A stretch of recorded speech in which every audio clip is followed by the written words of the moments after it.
আজকে ব্লগটা অনেক সুন্দর হবে। আমি এই ব্লগটা করতে গিয়ে রাজহাঁসে ধরে নিয়ে খাইলাম, হিমুপাকে ধরে নিয়ে খাইলাম, তারপরে রিক্সায় উঠলাম, অনেক কিছু। তো সাথে থাকবেন, দেখতে থাকবেন সবাই।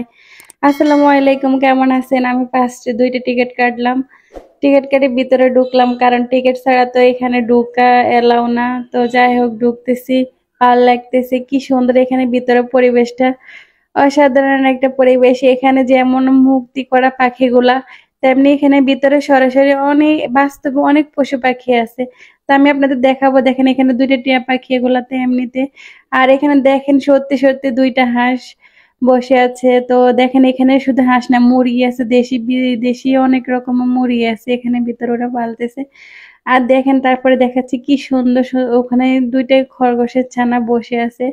ছোট ছোট বড়গুলো আছে, তো আমার ছোটগুলা দেখে অনেক মায়া লাগতেছে। ওদেরকে যদি একটু বাইরে আনতে পারতাম, ওদের সাথে একটু খেলতাম, অনেক ভালো লাগতো।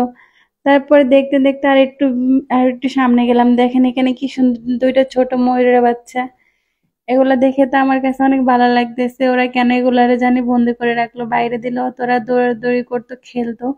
তারপর এখানে শুধু ময়ূর না, এখানে দেখেন দেশি বিদেশি অনেকগুলা পাখি আছে। 2টা পাখি আমাকে দেখে ওরা উপরে চলে গেল, জানি না কেন ওরা ভয় পাইলো, বুঝি নাই।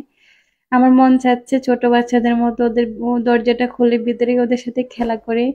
দেখেন এখানে কি আপনারা ইচ্ছে করলে সবাই আসতে পারেন। আসলে সবকিছু ক্যামেরায় বন্দি করা যায় না, ক্যামেরায় বন্দি করার মতো নয়। তো যতটুকু পারলাম আপনাদেরকে দেখালাম। খুব সুন্দর পানি, সব এখানে পানিটা অনেকটা উপরে চলে যায়, তখন আরো সুন্দর লাগে। তো এখন যখন আসলাম, তাও খুব ভালো লাগতেছে। দেশ বিদেশ থেকে সবাই ভ্রমণ করতেছে। ওই যে ওই দিকটা দেখেন কি সুন্দর,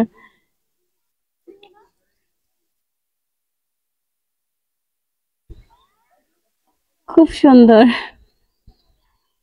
যেদিকে তাকাই সেদিকে শুধু দেখতে দেখতে মন হয় যেন মন ভরে না।